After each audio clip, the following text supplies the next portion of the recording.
الحمد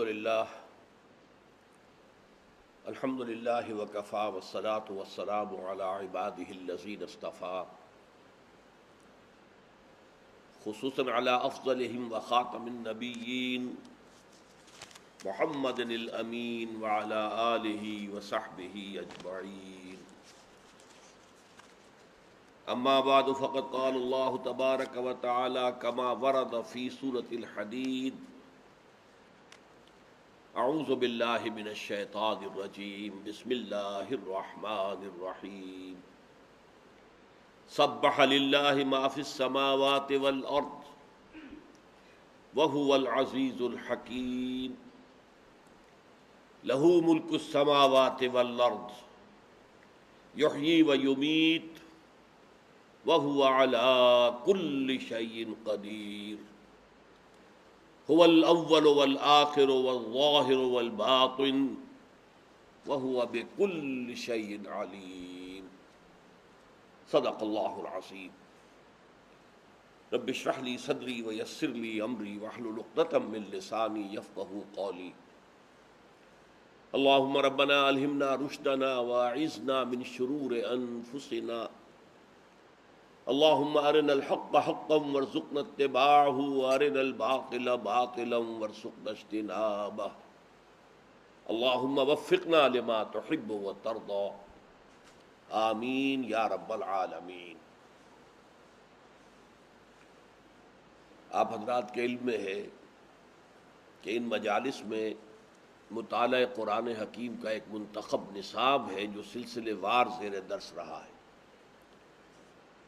اس نصاب کے کل 6 حصے ہیں، ان میں سے 5 ہم پڑھ چکے ہیں، آج آخری اور چھٹا حصہ شروع ہو رہا ہے۔ اس سے پہلے جتنے حصے ہیں اس نصاب کے، اس میں ایک ایک حصے میں کئی دروس شامل تھے، کئی مقامات سے قرآن مجید کی آیات بھی، سورتیں بھی، لیکن یہ آخری حصہ کل کا کل صرف ایک سورت پر مشتمل ہے اور وہ سورۃ الحدید ہے۔ یہ سورہ حدید جو ہے یہ ہمارے اس منتخب نصاب کا ذروۂ سنام ہے۔ ذروۂ سنام کہتے ہیں کسی شے کی چوٹی، کلائمیکس۔ نبی اکرم صلی اللہ علیہ وسلم سے ایک حدیث جو ہے وہ مروی ہے کہ آپ نے فرمایا لکل شیء ذروۃ، ہر شے کے لیے ایک چوٹی ہوتی ہے۔ وذروۃ القرآن سورۃ البقرہ، اور قرآن کی چوٹی جو ہے وہ سورہ بقرہ ہے۔ تو وہ پورے قرآن کے اعتبار سے سورہ بقرہ، اور میں نے جو کچھ عرض کیا ہے وہ یہ ہے کہ ہمارے اس مطالعہ قرآن حکیم کے منتخب نصاب کی حیثیت سے ذروۂ سنام یہ سورہ حدید ہے۔ پہلے ہم یہ دیکھ لیں کہ اس سورہ مبارکہ کا قرآن مجید میں کیا مقام ہے، کس جگہ واقع ہوئی ہے۔ منتخب نصاب میں تو میں نے عرض کیا یہ اس کا آخری حصہ ہے، 29 آیات اور 4 رکوعوں پر مشتمل سورت، لیکن قرآن مجید کی ترتیب میں یہ کس مقام پر ہے، اس کے لیے تمہیداً یہ باتیں اگرچہ پہلے بھی بعض اوقات آئی ہیں لیکن آج پھر تازہ کر لیجئے۔ قرآن حکیم کی 114 صورتیں ہیں، ان میں بہت چھوٹی بھی ہے، سورۃ العصر، سورۃ الکوثر، سورۃ النصر، بہت بڑی بھی ہے سورۃ البقرہ، اسی طریقے سے سورہ انعام، سورہ اعراف، سورہ نساء، سورہ مائدہ، سورہ آل عمران، تو چھوٹی بھی ہیں بڑی بھی ہیں۔ ان میں گروپنگ جو ہے 2 اعتبارات سے ہے۔ ایک تو قدیم زمانے سے گروپنگ چلی آ رہی ہے، وہ گروپنگ ہے اس اعتبار سے کہ جیسا کہ صحابہ میں سے اکثر کا معمول تھا کہ ہر ہفتے قرآن مجید کو ختم کرتے تھے، تو 7 حصوں میں تقسیم کر دیا جائے تاکہ روزانہ ایک حصہ پڑھ کر، اور عام طور پر وہ یہ کام رات کو کرتے تھے کہ ایک حصہ پڑھ کر تو 7 حصے ایک ہفتے میں مکمل ہو جائے۔ انہیں کہتے ہیں منزلیں یا احزاب، حزب کی جمع احزاب۔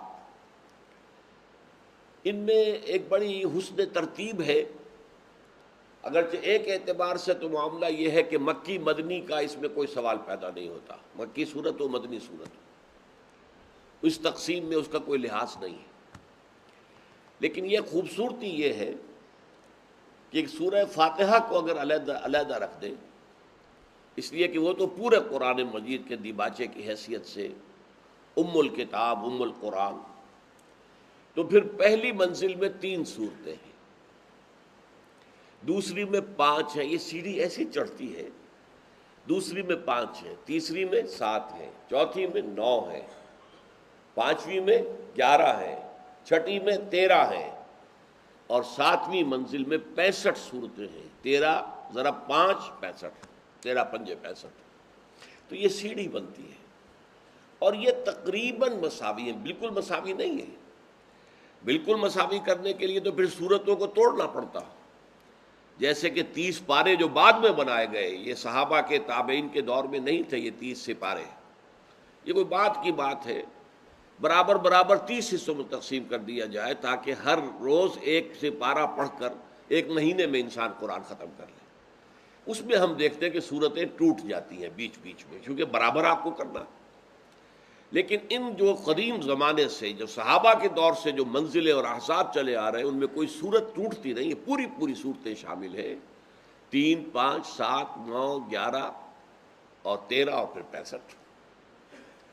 ایک دوسری گروپنگ ایک اور اعتبار سے، اور یہ زیادہ قدیم نہیں ہے، اس کی طرف توجہ حال ہی میں منعطف ہوئی ہے، یوں سمجھ لیجئے کہ پچھلے کوئی 50 60 سال کے دوران، اور وہ یہ ہے کہ قرآن مجید کی ان صورتوں کی ایک گروپنگ اس اعتبار سے ہے کہ ہر گروپ میں ایک یا ایک سے زائد مکی صورتیں، پھر ایک یا ایک سے زائد مدنی صورتیں، مکی مدنی مل کر ایک گروپ بن گیا، پھر ایک یا ایک سے زائد مکی صورتیں، پھر ایک یا ایک سے زائد مدنی صورتیں، دوسرا گروپ ہو گیا۔ اسی طرح مدنی مکی مدنی مکی مدنی مکی، یہ بھی 7 گروپ بنتے ہیں۔ یہ حسن اتفاق سمجھیے کہ یہ بھی 7 گروپ ہیں۔ اچھا، ان میں حجم کے اعتبار سے برابر ہونے کا تو کوئی سوال ہی نہیں ہے۔ پہلا گروپ 7 پاروں پر مشتمل ہے، اس اعتبار سے آپ اندازہ کر لیجئے۔ آخری گروپ صرف 2 پاروں پر مشتمل ہے، تو اس میں فرق جو ہے وہ تو در حقیقت مکی مدنی کے اعتبار سے تقسیم ہے، اس میں کوئی برابری کا یا اس کو ایسا تقسیم کرنا کہ ہر ہفتے میں یا ہر مہینے میں قرآن ختم ہو جائے، یہ پیش نظر نہیں ہے۔ یہ مکی اور مدنی مل کر جو 7 گروپ بنتے ہیں، ان میں سے ہر گروپ کا کوئی خاص مضمون ہے۔ بہت سے مضامین تو وہ جو قرآن میں مشترک ہیں، مسلسل چلیں گے، ہر صورت میں مل جائیں گے، ہر جگہ مل جائیں گے، لیکن یہ کہ ہر صورت کا اپنا ایک مرکزی عمود ہے، اس عمود کے ایک اسپیکٹ کو مکی صورتیں لیتی ہیں اور دوسرے اسپیکٹ کو مدنی صورتیں لیتی ہیں، مکی مدنی، اس طریقے سے 7 گروپ بنتے ہیں۔ ایک عجیب بات یہ ہے کہ پہلا گروپ اس اعتبار سے بہت ان بیلنسڈ ہے کہ اس میں مکی صورت صرف ایک ہے، سورہ فاتحہ، 7 آیتیں کل، حالانکہ یہ پورے قرآن پر بھاری ہے، لیکن ہے یہ کہ 7 آیتیں۔ لیکن اس کے بعد مدنی صورتیں 4 طویل ترین صورتیں، بقرہ، آل عمران، نساء، مائدہ، 4 صورتیں، 7 پارے۔ یہی معاملہ اس کے برعکس ہو جائے گا، ریسیپروکل، ایبسولیوٹلی۔ آخری جو گروپ ہے اس میں صرف 2 صورتیں مدنی ہیں، معوذتین، قل اعوذ برب الفلق، قل اعوذ برب الناس، باقی پورے 2 پارے جو ہیں وہ مکی صورتوں پر مشتمل ہیں۔ البتہ پہلے سے دوسرے گروپ پر آئیں گے تو یہاں بھی آپ کو توازن ملے گا، 2 صورتیں مکی، 2 مدنی، انعام، اعراف مکیات، انفال، توبہ مدنیات۔ اسی طرح آخر سے آئیں گے دوسرا، یعنی 6 گروپ، اس میں بھی ایک توازن ہے، 7 صورتیں اس میں ہیں مکی اور 10 صورتیں ہیں مدنی، لیکن تقریباً یہ کہ مکی جو ہے وہ 1 پارے کے برابر اور مدنی 1.25 پارے کے برابر، یہ ایک توازن ہے۔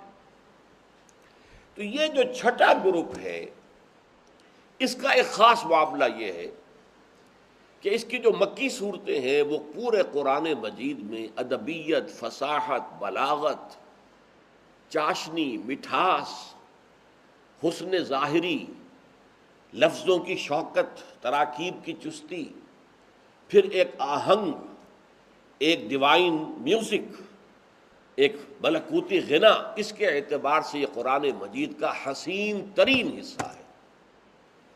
سورہ قاف، سورہ زاریات، سورہ طور، سورۃ النجم، سورۃ القمر، سورۃ الرحمن، سورۃ الواقعہ۔ چنانچہ ان 7 میں سے ایک سورت وہ بھی ہے جسے حضور نے قرار دیا ہے عروس القرآن، یہ قرآن کی دلہن ہے۔ سورۃ الرحمن عروس القرآن، سورۃ الرحمن جو ہے وہ قرآن مجید کی دلہن ہے۔ یعنی یہ کہ حسن ظاہری، حسن معنوی تو پورے قرآن کے اندر ہے، لیکن یہ کہ حسن ظاہری کے اعتبار سے فصاحت، بلاغت، عذوبت، مٹھاس، چاشنی اور ایک صوتی آہنگ، ایک غنا، یہ جو ہے اس اعتبار سے قرآن مجید کا حسین ترین حصہ جو ہے وہ ان 7 صورتوں پر مشتمل ہے۔ اچھا، اس کے ساتھ جو مدنیات ہیں وہ 10 صورتیں ہیں۔ سورہ حدید، سورہ مجادلہ، سورہ حشر، سورہ ممتحنہ، سورہ صف، سورہ جمعہ، سورہ منافقون، سورہ تغابن، سورہ طلاق، سورہ تحریم۔ ان کی خاص بات کیا ہے؟ سب سے پہلی بات تو یہ نوٹ کیجئے کہ قرآن مجید میں مدنی صورتوں کا سب سے بڑا گلدستہ یہ ہے تعداد کے اعتبار سے، ورنہ شروع میں بتایا ایک صورت ہے سورہ فاتحہ، پھر آگے کہیں 2 آ گئیں اس طریقے سے۔ لیکن یہ کہ مدنی صورتیں جو ہے، اس کے بعد پھر ایک آتی ہے سورہ نور، پھر بہت آگے جا کر ایک آتی ہے سورہ احزاب، پھر آگے جا کر اسی طریقے سے پھر 4 صورتیں آ جاتی ہیں۔ لیکن یہ ہے کہ جو سب سے بڑا گلدستہ 10 مدنی صورتیں یکجا، یہ قرآن مجید میں اس مقام کے علاوہ اور کہیں نہیں۔ چاہے حجم 1.25 پارہ ہے، ادھر سورہ بقرہ جو ہے وہ 2.5 پارے کے قریب ہے، اس سے دگنی ہے، پورے گروپ سے دگنی ہے۔ لیکن یہ کہ تعداد سور کے اعتبار سے، سورتوں کی تعداد کے اعتبار سے یہ قرآن مجید کا سب سے بڑا گلدستہ ہے۔ نمبر 2، اس کے کچھ خاص جو ہے مضامین ہیں، خاص اوصاف ہیں۔ نمبر 1 تو یہ سمجھیے کہ ان سورتوں میں خطاب نہ مشرکین سے ہے، نہ کفار سے ہے، نہ یہود سے ہے، بلکہ منافقین سے بھی براہ راست خطاب نہیں ہے۔ سارا خطاب امت مسلمہ سے ہے، اور امت مسلمہ سے خطاب کے ضمن میں اگرچہ قرآن مجید کا جو مدنی حصہ ہے وہ زیادہ امت مسلمہ سے خطاب ہی پر مشتمل ہے، لیکن امت مسلمہ سے خطاب کے ضمن میں جامع ترین، اور جسے میں کلائمیکس کہہ رہا ہوں، جو ذروۃ السنام ہے قرآن مجید کا، وہ یہ گروپ ہے۔ ان تمام صورتوں کا زمانہ نزول ایکسیپٹ 1، سورہ حشر جو ہے وہ تو سن 3 ہجری میں نازل ہوئی ہے، لیکن باقی سب جو ہے مدنی دور کے نصف آخر میں، یعنی سن 5 ہجری کے بعد سے لے کر اور سن 11 ہجری کے شروع تک، جس میں کہ حضور کا انتقال ہوا ہے، اس دوران میں یہ صورتیں نازل ہوئی ہیں۔ ان صورتوں میں قرآن مجید کے اہم ترین مضامین کے خلاصے دے دیے گئے۔ میں یہ سمجھانے کے لیے کہا کرتا ہوں بات کہ ایک تو وہ طالب علم ہوتے ہیں کہ جو اپنے نصاب کو پورے کو پڑھتے ہیں، اچھی طرح سمجھتے ہیں، گہرائیوں میں اترتے ہیں، اور ایک ایسے طالب علم بھی ہوتے ہیں جو خلاصوں کی مدد لے کر کامیاب ہونا چاہتے ہیں۔ پوری کتابیں پڑھنا ان کے لیے ممکن نہیں ہے، وہ خلاصوں کی تلاش میں رہتے ہیں، خلاصے مل جائیں۔ تو شاید نوع انسانی کی یہ ایک ایسی کمزوری ہے جس کا لحاظ اللہ نے رکھا ہے۔ تو جو اہم ترین مضامین جو قرآن مجید کی طویل صورتوں میں بڑی طویل بحثوں کی شکل میں آئے ہیں، ان کے خلاصے یہاں پر دے دیے گئے۔ مثلا حقیقت ایمان اور ایمان کے ثمرات، یہ مکی قرآن کا سب سے بڑا موضوع ہے، لیکن اس مجموعہ سور میں، سورتوں کے اس مجموعے میں، سورۃ التغابن 18 آیات اور جامع ترین، ایمان کے موضوع پر جامع ترین سورت ہم پڑھ چکے ہیں۔ نفاق کے موضوع پر سورہ نساء، سورہ توبہ، اتنے مفصل مضامین آئے ہیں، لیکن اس گروپ میں سورہ منافقون 11 آیات، اور اس میں سارا خلاصہ موجود ہے۔ ظاہری زندگی کے بارے میں سورہ نساء میں، سورہ بقرہ میں کتنے تفصیلی احکام آئے ہیں، سورہ احزاب میں آئے ہیں، سورہ نور میں آئے ہیں، لیکن اس مجموعہ سور میں سورۃ التحریم، سورۃ الطلاق، دو خلاصے بڑے آ گئے۔ اچھا، حضور کو کیوں بھیجا گیا؟ بعثت کا مقصد کیا تھا؟ اور اس کے لیے اہل ایمان کو جان اپنی لڑانی چاہیے۔ یہ مدنی صورتوں کا اہم ترین مضمون ہے۔ هو الذی ارسل رسولہ بالہدی ودین الحق لیظہرہ علی الدین کلہ۔ لیکن اس موضوع کی جامع ترین صورت جو ہے قرآن مجید میں وہ سورہ صف ہے، جو کہ اس مجموعے میں شامل ہے۔ پھر حضور کا طریقہ کار کیا تھا؟ بنیادی طریقہ کار، ایک طریقہ کار تو تھا کہ جو سب کو معلوم ہے کہ آپ نے قتال بھی کیا، جہاد بھی کیا۔ ایک یہ کہ وہ قتال اور جہاد کے لیے لوگ کیسے تیار کیے، کیسے انہیں تلاش کیا، کیسے جمع کیا، اس کا طریقہ، بنیادی طریقہ کار کیا تھا؟ اس پر ایک جامع ترین سورت 11 آیتیں سورہ جمعہ، چنانچہ وہ آیت اس میں بھی آ گئی جو سورہ بقرہ میں 2 دفعہ آ چکی، سورہ آل عمران میں آ چکی ہے، کہ حضور کا طریقہ کار کیا ہے؟ یتلو علیہم آیاتہ ویزکیہم ویعلمہم الکتاب والحکمہ۔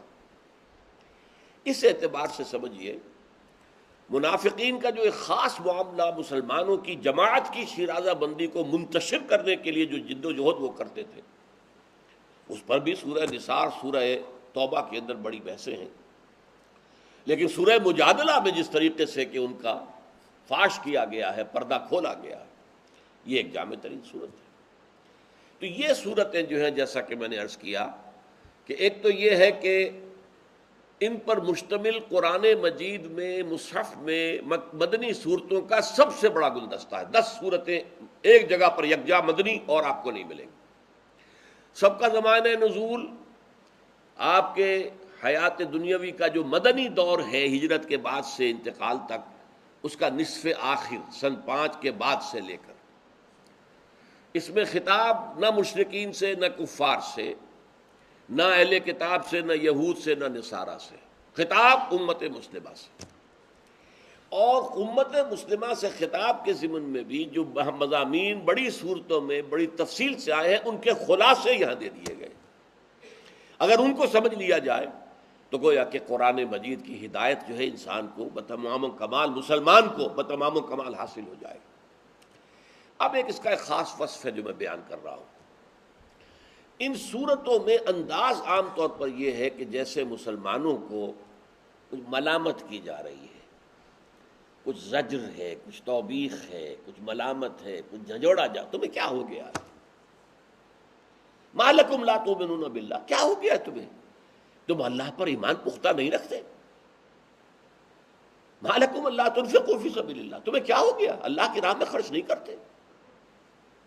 اسی طرح سورہ صف میں یا ایھا الذین آمنوا لم تقولون ما لا تفعلون، اے ایمان کے دعوے دارو، کیوں کہتے ہو جو کرتے نہیں؟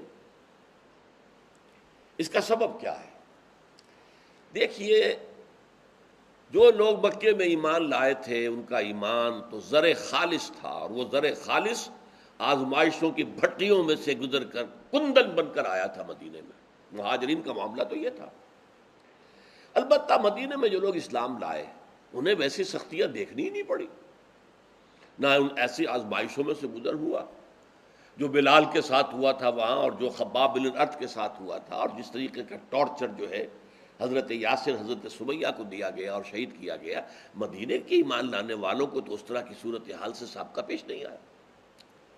لہذا آنے والوں کے ایمان کا اب وہ جنرل لیول، اوسط لیول جو ہے وہ نہیں رہی جو پہلوں کی تھی، اور جیسے جیسے وقت گزرا اس میں انحطاط پیدا ہوا۔ یہ انحطاط 2 طرح کا تھا، ذرا باریک مسئلہ سمجھ لیجئے۔ ایک انحطاط زمانے کے گزرنے کے ساتھ طبعی اور فطری طور پر بھی پیدا ہو جاتا ہے۔ مثلا ایک شخص قرآن سنتا ہے پہلی مرتبہ، سلیم الفطرت انسان ہے، اس کا ایک دم رد عمل ہوتا ہے، اس کی آنکھوں سے آنسو بہہ پڑتے ہیں۔ وَإِذَا سَمِعُوا مَا أُنزِلَ إِلَى الرَّسُولِ تَرَىٰ أَعْيُنَهُمْ تَفِيضُ مِنَ الدَّمْعِ مِمَّا عَرَفُوا مِنَ الْحَقِّ، یہ کیفیت ہوتی تھی۔ لیکن حضرت ابو بکر کے زمانے میں ایک وفد آیا باہر سے، جب انہیں قرآن سنایا گیا ان کی وہی کیفیت ہو گئی، ان کی آنکھوں سے آنسو جو ہیں وہ بہہ نکلے۔ حضرت ابوبکر نے فرمایا ہاکذا کننا حتی قست القلوب، یہی حال ہمارا بھی ہوا کرتا تھا، قرآن سنتے ہی ہمارے دلوں پر ایسی چوٹ لگتی تھی اور ایسے ہمارے جذبات کے اندر طوفان آتا تھا کہ ہم رو پڑتے تھے، یہاں تک کہ ہمارے دل سخت ہو گئے۔ اب یہ کون کہہ رہا ہے؟ ابو بکر صدیق رضی اللہ تعالی۔ تو اس دل کی سختی کو آپ نہ کفار کے دلوں کی سختی کے اوپر آپ قیاس کریں، ثم قست قلوبکم فہی کالحجارۃ او اشد قسوہ، معاذ اللہ ثم معاذ اللہ، نہ اپنے دلوں کی سختی پر قیاس کریں۔ یہ سختی کا معاملہ ان کے اعتبار سے تھا، جیسے حضور فرماتے ہیں انی لاستغفر اللہ 70 مرۃ فی کل یوم انہ لیغان علی قلبی، میرے بھی دل پر کبھی کبھی حجاب سا طاری ہو جاتا ہے اور میں روزانہ 70 مرتبہ استغفار کرتا ہوں۔ لیکن حضور کے قلب پہ حجاب کو کہیں اب اپنے قلب کے حجاب پر جو ہے قیاس نہ کر بیٹھے، یہ قیاس مع الفارق ہو جائے گا۔ وہ تو شدت حضوری کی کیفیت میں ذرا سی کمی ہوئی تو آپ اسے حجاب قرار دے لیں۔ لیکن بہرحال اس سے حضرت ابوبکر کے قول سے بات سمجھ میں تو آ جاتی ہے۔ میں اپنا ایک تجربہ آپ سے عرض کرتا ہوں۔ الحمدللہ اب تو خیر میں اپنی معذوریوں کی وجہ سے کئی سال ہو گئے کہ میں حج کے لیے نہیں جا سکا، لیکن میں نے 6 حج کیے ہیں اللہ کے فضل و کرم سے۔ جو کیفیات پہلے حج میں تھی وہ پھر کبھی میسر نہیں۔ کعبے پر نظر پڑتے ہی جیسے آنکھوں سے آنسو ابل پڑے ہیں، حالانکہ کیفیت کیا تھی؟ ابھی جب حرم کے باہر تھے، ہم مسجد کے اندر داخل نہیں ہوئے تھے، جب ہم نے دیکھا یہ جو ماربل کی عمارت اور شاندار، وہ جو اقبال نے ایک شعر کہا ہے نا، میں ناخوش و بیزار ہوں مرمر کی سلوں سے، میرے لیے مٹی کا حرم اور بنا دو۔ حضور کے زمانے میں تو یہ مرمر کی سلیں نہیں تھی، مٹی تھی۔ مسجد نبوی میں بھی بارش ہوتی تھی تو کیچڑ ہوتا تھا، اور لوگ جب سجدہ کرتے تھے تو ماتھے کے اوپر کیچڑ لگتا تھا، ناک پہ کیچڑ لگتا تھا۔ لیکن وہ مسجد نبوی پھر اس کی کیفیات کچھ اور تھی، اور وہ حرم جو ہے حضور کے زمانے کا اس کی کیفیات کچھ اور تھی۔ تو میں صرف یہ عرض کر رہا ہوں کہ مجھ پر ایک نیگیٹو عمل ہوا اس کا، لیکن جیسے ہی جو باب عمر بن عبدالعزیز ہے، ملک عبدالعزیز، اس سے داخل ہوا ہوں، جیسے نگاہ پڑی آنکھوں سے آنسو جاری ہو گئے۔ میں نے کہا یہ گھر اسی حالت میں ہے، یہ سیاہ پوش جو ہے، شعلہ عشق سیاہ پوش ہوا میرے بعد، وہ سیاہ پردہ جو پڑا ہوا یہ گھر اسی میں ہے۔ اصل حسن اور جمال اس کا ہے، اس کا نہیں ہے، پتھر کو سلوں کا نہیں۔ تو بہرحال میں عرض کر رہا تھا کہ پہلی مرتبہ کی کیفیات کچھ اور ہوتی ہیں، بعد میں پھر وہ کیفیات نہیں رہتی۔ تو حضرت ابوبکر نے بھی فرمایا یہ کہ ہاکذا کننا حتی قست القلوب، یہی حال ہمارا بھی ہوتا تھا، قرآن سنتے ہی ہمارے آنکھوں سے آنسو بہ نکلتے تھے، لیکن اب ہمارے دلوں میں کچھ سخت پڑھ پڑھ کر سن کر انسان جو ہے وہ اس کا اس درجے عادی ہو جاتا ہے۔ لیکن دوسرا پہلو ہے اصل میں کہ جس کو سمجھنا چاہیے، جس کی وجہ سے ہم دیکھتے ہیں کہ ان صورتوں میں زجر کا، توبیخ کا، ڈانٹ ڈپٹ کا انداز ہے، کہ وہ جو نئے بھرتی ہوئی تھی اور وہ بڑی تعداد میں تھی، ظاہر بات ہے کہ مکے سے کتنے لوگ آئے تھے، بعد میں مکے والے جو ایمان لائے ہیں وہ تو فتح مکہ کے بعد ایمان لائے، انہیں طلقاء کہا جاتا ہے، لیکن یہ کہ اول جو ایمان لائے وہ کتنے تھے؟ باقی مدینے میں ایمان لائے یا اس کے بعد جو عرب کے لوگ ایمان لائے، تو ان کا جو لیول آف ایمان تھا، ظاہر بات ہے وہ سابقون الاولون والا نہیں تھا، اور زیادہ تعداد ایسے لوگوں کی تھی تو اوسط نکالیں گے تو ایمان کا لیول کم ہو گیا تھا بحیثیت مجموعی امت کے اندر۔ یہ نقطہ نوٹ کرنے کا ہے، اس لیے ان صورتوں میں ذرا جھنجھوڑا بھی گیا ہے، آمادہ بھی کیا گیا ہے، دروں بینی کی دعوت دی گئی ہے۔ دیکھو ذرا ٹٹولو اپنے دلوں کو، کہیں نفاق میں ڈیرے تو نہیں ڈال دیے ہیں، جائزہ لو اپنا، سیلف سینسر کرو اپنے آپ کو، کیا ہو گیا ہے تمہیں؟ خرچ کیوں نہیں کرتے اللہ کے لیے؟ کیا ہو گیا ہے تمہیں؟ اللہ پر ایمان کیوں نہیں رکھتے؟ کیوں تم کہتے ہو جو کرتے نہیں ہو؟ یہ سارے انداز ان صورتوں میں آپ کو مشترک ملے۔ اچھا، پھر اسی ضمن میں ان صورتوں میں ایک اور مشترک مضمون ہے، اہل کتاب کا تذکرہ خطاب کے انداز میں نہیں ہے، لیکن بطور نشان عبرت کہ اے مسلمانوں ہوش میں آؤ، تم سے پہلے بھی ایک عظیم امت تھی بنی اسرائیل، جس کو ہم نے بہت اونچا مقام دیا تھا۔ یا بنی اسرائیل اذکروا نعمتی التی انعمت علیکم وانی فضلتکم علی العالمین۔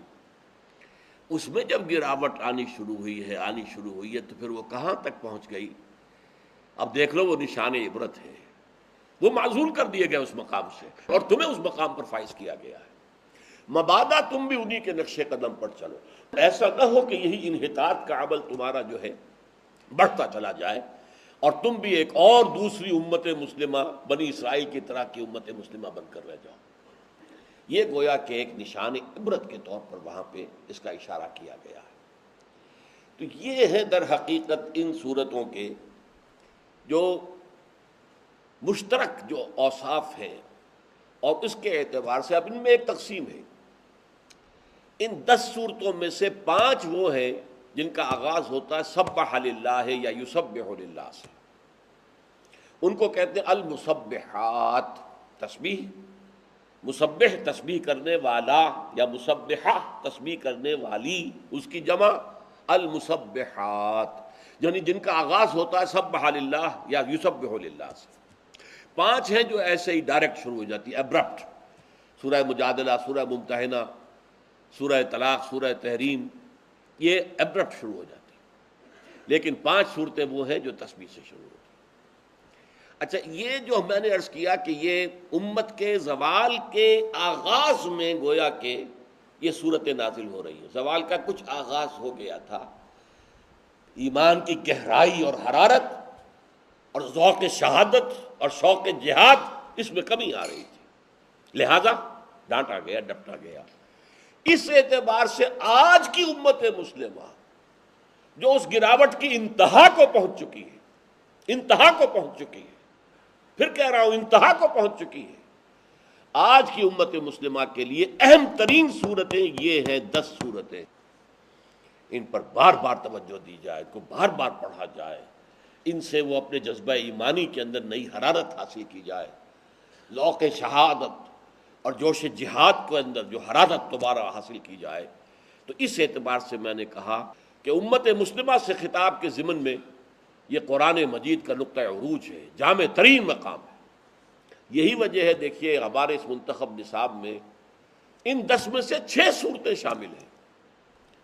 سورہ تغابن ہم پڑھ چکے ہیں، جو حصہ دوم تھا ایمان کے مباحث، اس میں سورہ تغابن آ چکی ہے۔ پھر جب حصہ سوم آیا اعمال، تو عائلی زندگی کے بارے میں سورہ تحریم ہم پڑھ چکے ہیں۔